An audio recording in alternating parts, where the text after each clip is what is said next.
महाराष्ट्राचा। नमस्कार, मी प्रतिभा। संध्या लाईव्ह मध्ये आपल्या सर्वांचं स्वागत। मनसे अध्यक्ष राज ठाकरे यांनी बुधवारी उपमुख्यमंत्री एकनाथ शिंदे यांनी भेट घेतली होती। त्यावरून राजकीय वर्तुळात बऱ्याच चर्चा रंगल्या होत्या। आज मनसेच्या पदाधिकाऱ्यांच्या बैठकीनंतर राज ठाकरे यांनी माध्यमांशी संवाद साधला, तेव्हा त्यांनी भेटी संदर्भात प्रश्न विचारण्यात आला। यावेळी राज ठाकरेंनी भेटीचं कारण स्पष्ट केलंय। काय आहे, आपल्याकडे आता पूर्वीसारखी निकोप राजकारण राहिलेलं नाही। मी आता कसं आहे, कोणी एकमेकांना भेटणं म्हणजे प्रत्येक वेळेला काहीतरी त्याच्याबद्दल राजकारण शोधायचं आणि त्याच्यातनं काहीतरी युत्या आघाड्या। एक तर 3 वर्षांचा निवडणूक आहेत, आता तर काही परिस्थिती तशी नाहीच आहे। आणि दुसरी गोष्ट म्हणजे निवडणुका संपलेल्या आहेत, आता आज ते सत्तेवरती आहेत। आम्हाला जर काही समजा सजेशन्स द्यायचे असतील, जर काही चांगल्या गोष्टी करून घ्यायच्या असतील तर त्याच्यासाठी भेट व्हायला नको की प्रत्येक वेळेला त्याच्यातनं काहीतरी आपल्याला शोधलंच पाहिजे, प्रत्येक वेळेला काहीतरी त्याच्यातनं आपण राजकारणच शोधलं पाहिजे, अशी काही आवश्यकता नाहीये। उद्या मी मुख्यमंत्र्यांना भेटेन। आज मुंबईमध्ये, महाराष्ट्रामध्ये, पुण्यामध्ये, ठाण्यामध्ये अनेक शहरांचे प्रश्न आहेत, राज्यांचे प्रश्न आहेत। जे आम्हाला जे वाटतात ते आम्ही सांगणं गरजेचं नाही का? मी खरं तर त्या दिवशी तुम्ही जर असतात त्या दिवशी बोललो असतो, मी कशासाठी भेटलो। तुम्हाला आठवत असेल, मी आता जे भेटलो त्यांना या सगळ्या याच्यामध्ये जी काय रोजची परिस्थिती मला जी काय आपल्या शहरांची दिसते ती इतकी बिकट आणि विचित्र आणि इतक्या भीषण अवस्थेला पोहोचलेली आहे। आणि त्यातला सगळ्यात महत्वाचा भाग आपण बघत नाही। आपल्याकडे काय होते, डेव्हलपमेंट म्हणजे रस्ते बांधणं, फ्लायओव्हर बांधणं आणि ब्रिजेस बांधणं, याला आपण प्रगती म्हणतो। परंतु मला असं वाटतं की ती सूज आहे, कळलं का? ते काही बाळसं धरलेलं नाहीये।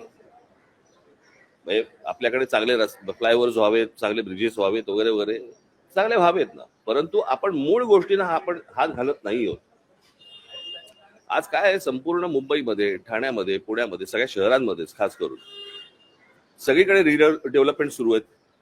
म्हणजे जिथे एक 25 माणसं राहत होती, 40 माणसं राहत होती, आज तिकडे जवळपास 400 माणसं राहत आहेत। जागा तेवढीच आहे, रस्ते तेच आहेत। आणि अशा सगळ्या परिस्थितीमध्ये आज अनेकांकडे अनेक गाड्या आहेत। त्या गाड्या आज पार्किंगमध्ये न जाता आज रस्त्यावरती उभ्या राहतात। बरं, मी ह्या सगळ्या गोष्टींमध्ये नागरिक म्हणून त्याच्यामध्ये मी पण आलो, मी काही वेगळा नाही त्याच्यातनं। परंतु या सगळ्या गोष्टींना कुठेतरी एक शिस्त आली पाहिजे। आणि या समजा गाड्या पार्किंगचा इतक्या गाड्या रजिस्टर होत आहेत आपल्या प्रत्येक आरटीओ मध्ये, त्या गाड्या रस्त्यावरती येत आहेत। लांब ठेवा आता, त्या गाड्या सेन्सिटिव्ह असतात ना रे बाईक। तुमची काय चिन्ह दिसली पाहिजे याच्यासाठी चालू असतं का तुमचं? त्या गाड्या आज रस्त्यावरती येत आहेत। आज अनेक इमारतींमध्ये गाड्यांचं पार्किंग आहे, त्या पार्किंग मधल्या गाड्या आज कोणाकडे एक गाडी आहे, 2 गाड्या आहेत, त्याची तिसरी गाडी येते, चौथी गाडी येते, ती चौथी गाडी तिकडे पार्किंगला जागा नाही, ती रस्त्यावरती येते। आज रस्ते ट्रॅफिकसाठी आज तयार नाही आहेत, सगळीकडे जॅम होऊन बसलेला आहे। हा प्रत्येक शहरांचा प्रश्न आहे।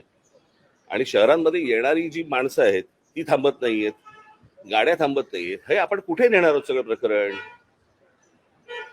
आणि आज मागे हीच गोष्ट मी मुख्यमंत्र्यांना भेटून सांगितली होती, आठवतं तुम्हाला? त्याच्यानंतर मी पत्रकार परिषद घेतली होती, तीच गोष्ट मी आता त्यांच्या कानावरती घातली। ही गोष्ट त्यांनी लगेच ताबडतोब त्या भूषण गगरांना फोन करून त्यांनी सांगितलं की काय करायला पाहिजे ते सगळं करा।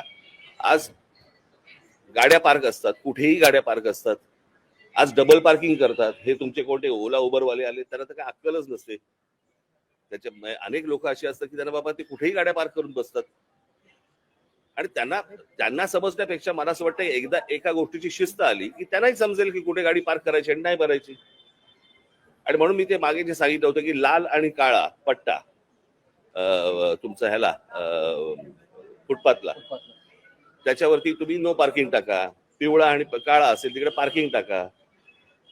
आणि त्या सगळ्या ह्याच्यामध्ये जर समजा तुम्ही त्या लोकांना काही पनिशमेंट नाही लावली किंवा तुम्ही चुकीच्या ठिकाणी पार्क केलं तर बाबा 5,000 रुपये तुम्हाला दंड बसेल, किंवा डबल पार्किंग केलं तर 10,000 रुपये दंड, ही भीती जोपर्यंत येणार नाही तोपर्यंत शहरांना शिस्त येणार नाही।